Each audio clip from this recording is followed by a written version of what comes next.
precious tritium is the fuel that makes this project go. There's only 25 pounds of it on the whole planet. Hey guys, we're going to be talking about Doctor Octavius and the fusion reaction scene on where Alfred Molina plays the innocent doctor pre-conversion to Doctor Octopus.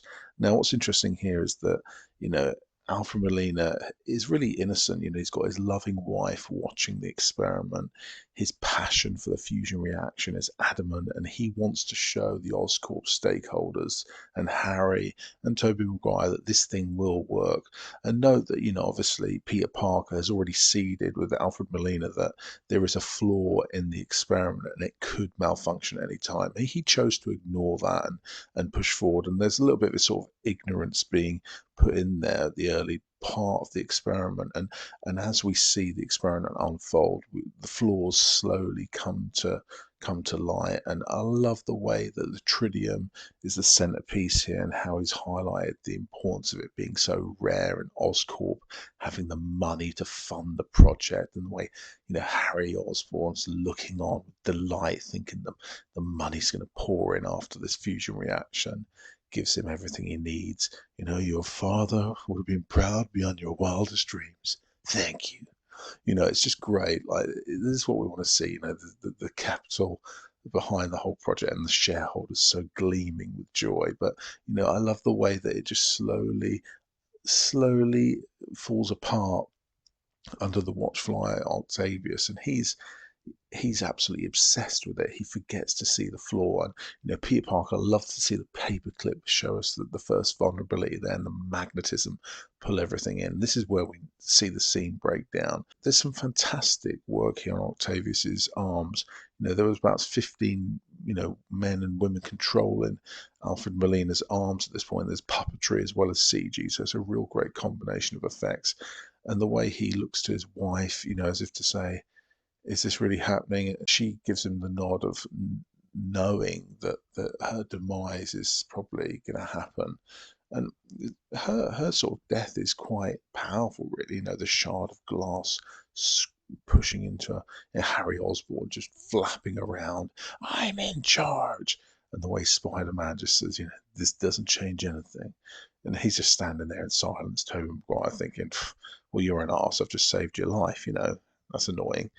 And I think the way the power cables fed here, the Spider-Man's strength is really shown in the scene, because the way he can pull those cables out is really showing us that those spider powers are really strong and that he could easily do that.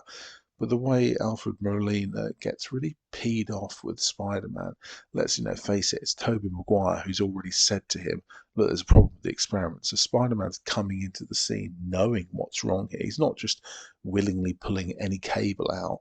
He's doing it because he knows it needs the power reduction. Of course, it's too late for Xavier. He's fried and the neural inhibitor's gone as well. But, I love the way that the experiment suddenly stops and it's just silence. It's a really great take on fusion reaction, and we wonder sort of, if that was possible.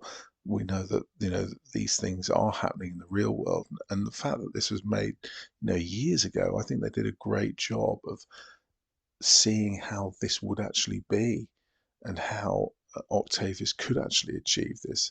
I think that's what makes it so realistic, because it's got that feeling of, is this possible? Tritium is an actual substance that exists.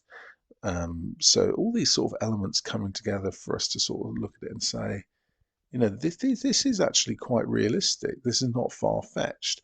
And I love the fact that the arms of Octavius protect him from the fusion reaction. They're not just there for sort of, oh, I've got some fancy arms for no reason. There's a genuine need for them to protect Octavius from the magnetic fields as well as the extreme heat. Now, bearing in mind that we see in this scene that sort of self-control of the arms already happening, where they protect him from the shards of glass when things explode. You can see that the arms automatically shield Octavius from getting hurt. And I think that's quite interesting, because you almost see that sort of like early self-control and that sort of desire to lead him even in this experiment. So yeah, some little nuggets there and some thought about Octavius, but he's a fantastic character. I love Alfred Molina. I think he's an absolutely perfect choice for Octavius, and I would love to see another film of him rolling out a deeper storyline of Doctor Octopus and his struggles living with the arms.